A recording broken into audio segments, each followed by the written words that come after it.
The night swallows sound first, then light, then every certainty you thought you knew about survival. Somewhere over the dark Caribbean waters, a massive four-engine aircraft hangs between sky and sea, trailing fire like a dying comet. Inside the cockpit, three veterans who've flown through hurricanes and hostile territory now face something worse: mechanical death at 10,000 feet with nowhere safe to land. But the engines failing aren't the real crisis. It's what happens when Venezuelan missile batteries lock on to their crippled aircraft that transforms this emergency into a geopolitical nightmare where one wrong breath could ignite a war. November, late autumn in the northern hemisphere, but in the southern Caribbean, the heat never truly breaks. At 4:12 in the morning, the sea lies flat and black under a moonless sky.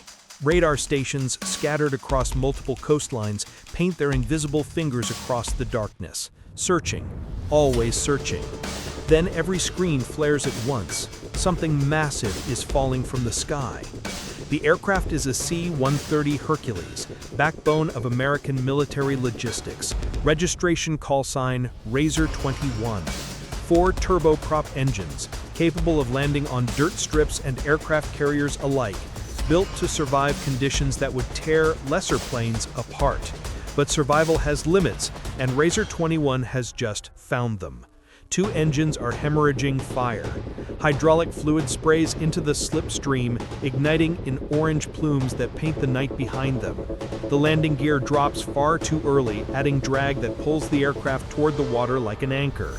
Inside, the crew fights physics itself. The pilot's hands crush the yoke, arms trembling as hydraulic pressure bleeds away. Every control input takes twice the strength it should. His co-pilot calls altitudes in a voice trained to stay level even when falling. 9,000, 85, 8,000. Behind them, the loadmaster checks cargo straps with methodical precision, because if the load shifts now, the center of gravity changes and the aircraft becomes uncontrollable. Everyone knows the math. At this descent rate, they have maybe 8 minutes before impact. The Mayday call goes out, professional and terrifying in its calmness. Any station, this is Razor 21 declaring emergency. Dual engine failure, hydraulics critical, requesting immediate landing clearance. The words travel at light speed across multiple frequencies. Controllers in Curaçao bolt upright. Venezuelan coastal radar operators freeze mid-conversation. Everyone understands immediately, this isn't a drill. 2 FA-18 Super Hornets appear from high altitude like predatory shadows. They have been running escort at 30,000 feet, lights dark, undetectable until this moment. Now they drop fast, afterburners briefly flaring before cutting to idle as they bracket the dying Hercules. Their presence serves 2 purposes: protection and witness. If Razor 21 goes into the water, these fighters will mark the coordinates and record everything. If something else goes wrong, they're armed and ready. The geopolitical reality crashes down harder than any aircraft could. This airspace sits in one of the hemisphere's most surveilled corridors. Drug interdiction flights, reconnaissance missions, commercial traffic, everything gets tracked by multiple nations simultaneously. Venezuela watches the northern approaches obsessively. Curaçao coordinates with American Southern Command. Every radar return, every radio transmission gets analyzed for intent and capability. A crippled American military aircraft dropping toward Venezuelan territorial waters isn't just an emergency, it's a potential spark in a tinderbox. At a Venezuelan coastal defense installation, alarm klaxons shriek. Operators scramble to their stations as the radar picture resolves. Large aircraft, American origin, descending rapidly, trajectory uncertain. A young technician's hand hovers over the alert panel. His commander, a veteran of 3 decades, grabs his wrist. Wait, watch. They've trained for incursions, for provocations, for tests of their response time. But this looks different. The descent is too steep, too uncontrolled. This aircraft is dying. Then the situation detonates into something exponentially worse. A fire control radar switches on. The distinctive pulse of an SA-6 missile system floods the electromagnetic spectrum. Inside Razor 21, every threat warning receiver explodes simultaneously. The cockpit fills with electronic screaming, high-pitched tones that mean one thing: something on the ground has locked onto them. The pilot's blood turns to ice water. His aircraft is crippled, barely controllable, descending through 7,000 feet with 2 dead engines and hydraulics failing, and now Venezuelan missiles have him in their crosshairs. "Razor 21, we're spiked," the Hornet lead shouts over the radio. SA-6 fire control radar, bearing 185, range 40 miles. The escort fighters bank hard, launching chaff and flares even though the missiles aren't aimed at them yet. Electronic warfare pods activate, pumping jamming signals toward the Venezuelan coast. The pilot of Razor 21 can't maneuver, can't dive, can't do anything except keep fighting to reach a runway that might not matter if a missile launches. On the ground, the Venezuelan battery commander stares at his display. The locked target blooms across his screen. Flight characteristics confirmed as American C-130. His orders are clear: any unidentified military aircraft approaching Venezuelan airspace is a potential threat. His hand rests on the launch authorization key. One turn, one button press, and 6 missiles roar toward the crippled Hercules. 20 seconds of flight time. No defense possible for an aircraft already struggling to stay airborne. But he hesitates. Something about the radar return doesn't match an attack profile. The Americans have sophisticated jamming, decoys, standoff weapons. An actual strike package would look completely different. This aircraft is barely flying, trailing fire, geared down like a wounded animal. His radio operator suddenly shouts, "Commander, we're receiving their Mayday transmission." The recording plays, American voices requesting emergency landing, dual engine failure, crew in distress. Not an attack, an accident. The Venezuelan commander's finger lifts from the key. Maintain lock but hold fire, track only. His operators exhale collectively. The missile battery stays active, radar painting Razor 21 with targeting energy, but the launch sequence stops. 40 miles north, the American crew doesn't know they're still being tracked. They only know the tone in their headsets remains constant, meaning the lock hasn't broken. The pilot's voice cracks slightly as he keys the radio. "Any Venezuelan station. This is U.S. Air Force Razor 21 in emergency descent. We are not hostile. Repeat, not hostile. Request immediate landing clearance." The silence stretches for 5 seconds that feel like 5 hours. Then a heavily accented voice responds, "American aircraft, Venezuelan Defense Command. You are locked by surface-to-air missiles. Maintain current heading. Any deviation will be considered hostile action. Acknowledge." The pilot swallows hard. "Acknowledged. Maintaining heading. We need a runway now or we're swimming." Another pause. The Venezuelan controller confers rapidly with someone off microphone. Then, "American aircraft, cleared direct Curaçao Airport. We will track but not engage. Do not test this." The fire control radar remains active, but the launch warning tone changes pitch, still locked, but the immediate threat eases fractionally. The pilot allows himself one full breath before returning to the desperate task of keeping his aircraft airborne. The FA-18s tighten formation, positioning themselves between Razor 21 and the Venezuelan coast. If missiles launch now, the fighters will attempt intercepts, though success against terrain-hugging cruise missiles is never guaranteed. The Hornet pilots watch their threat displays while simultaneously coaching the Hercules. "Razor 21, you're drifting right, correct 2 degrees left, steady, steady." At 4,000 feet, the island of Curaçao finally appears through the darkness, a sprawl of lights against black water.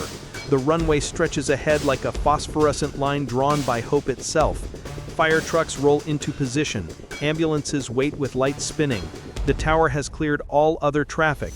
Razor 21 gets straight in approach, no pattern, no standard procedures, just get it on the ground. The descent steepens. At 2,000 feet, violent turbulence hits like a physical blow. The Hercules drops 300 feet in 2 seconds. Alarms scream. The co-pilot's voice finally breaks. "We're not going to make it." The pilot's response is pure, stubborn fury. "Like hell we won't."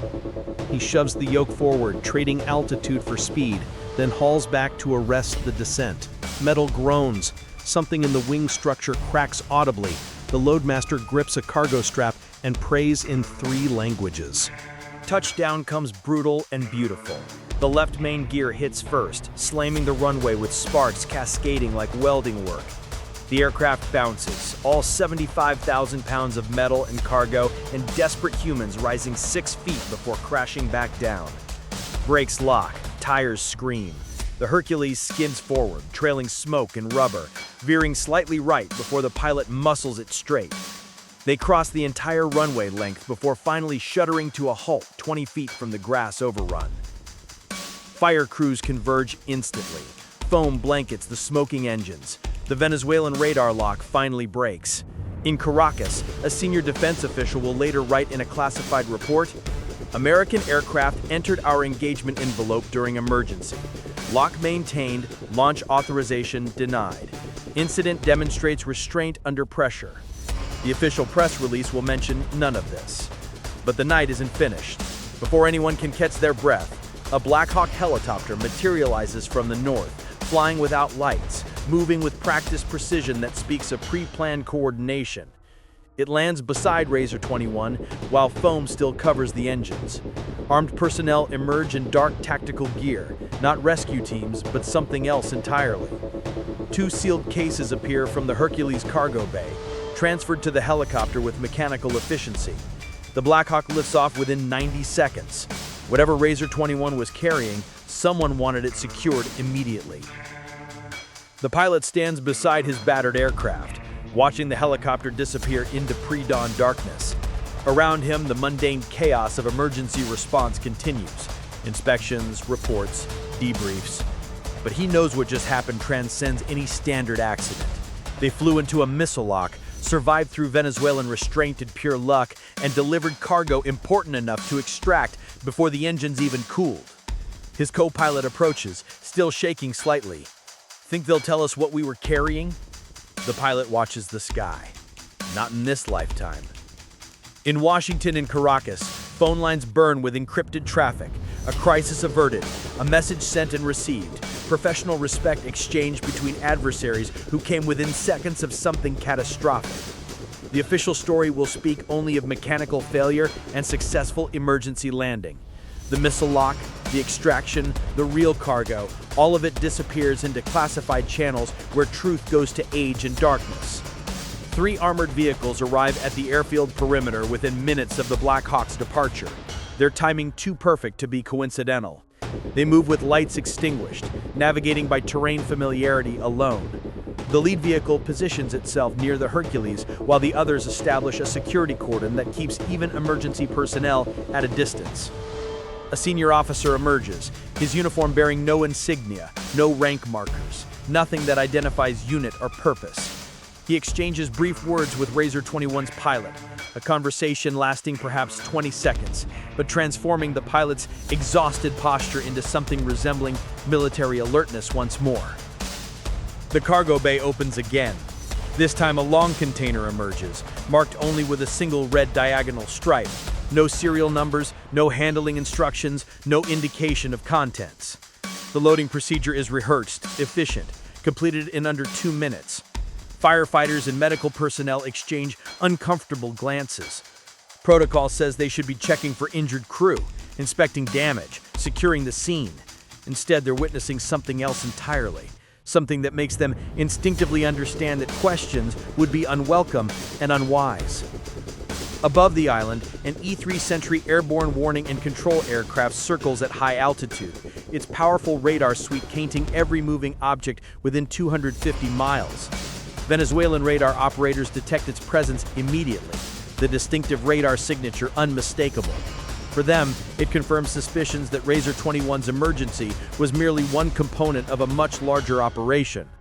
The American electronic umbrella now blankets the entire region, controlling information flow, monitoring responses, demonstrating capability even in crisis. It's a silent declaration. We can operate here, even when falling from the sky, even under your missiles, even when everything goes wrong. The armored convoy departs toward a secured hangar at the airfield's eastern edge, leaving Razor 21 isolated on the tarmac like a discarded shell casing. The crew remains, awaiting debrief teams who arrive in unmarked vehicles carrying encrypted recording devices and non-disclosure agreements already prepared with signatures required before any questions are asked. The loadmaster, youngest of the crew, finally speaks the thought they're all processing. We nearly died delivering something we'll never be allowed to know about. Nobody contradicts him because the statement requires no confirmation. It simply is. By sunrise, satellite imagery shows increased activity near the hangar where the convoy disappeared. Trucks rotate through security checkpoints with methodical precision. Personnel move in patterns suggesting shift changes for round-the-clock operations. Civilian pilots flying commercial routes report brief GPS anomalies, the electronic signature of sophisticated shielding technology, the kind used when something requires protection from orbital observation and signals intelligence. Whatever sits inside that hangar has become a ghost, invisible to conventional surveillance, guarded by layers of security that extend into the electromagnetic spectrum itself. In the control tower, phones ring continuously. Requests for flight logs, radar data, radio transcripts, everything documented about Razor 21's approach and landing. The supervisor coordinates responses while watching the hangar through binoculars. He's worked this airfield for 15 years, seen hundreds of emergency landings, diverted flights, mechanical failures. None looked like this. The pattern is wrong. Emergency responses are chaotic by nature. Fire trucks arriving from multiple stations, ambulances from different hospitals, maintenance crews scrambling to assess damage. This operation flows like choreographed ballet, each element arriving precisely when needed, performing specific tasks, then departing on schedule. Someone planned this long before engines failed. The Venezuelan missile battery remains on heightened alert throughout the morning. Their commander files a detailed incident report documenting every second of the radar lock, every communication exchanged, every decision made during those tense minutes when his finger hovered over the launch key. He knows this report will be analyzed at the highest levels of military and political leadership. His restraint prevented an international incident, but it also revealed something important. American aircraft can penetrate their engagement envelope, declare emergencies, and extract sensitive cargo while Venezuelan defenses watch helplessly. The geopolitical calculus has shifted, even if only slightly, and both nations now recalibrate their postures based on lessons learned from one burning aircraft and the mutual decision not to destroy it. Razor 21 sits cooling on the tarmac as dawn breaks over the Caribbean. The aircraft will eventually be repaired and returned to service. The crew will receive decorations and closed-door ceremonies. And somewhere in multiple capitals, analysts will update their assessments of how close two nations came to conflict over 3 minutes of fire, hydraulics, and a missile lock that held but never fired. The real story ends not with relief, but with a question no one wants to answer.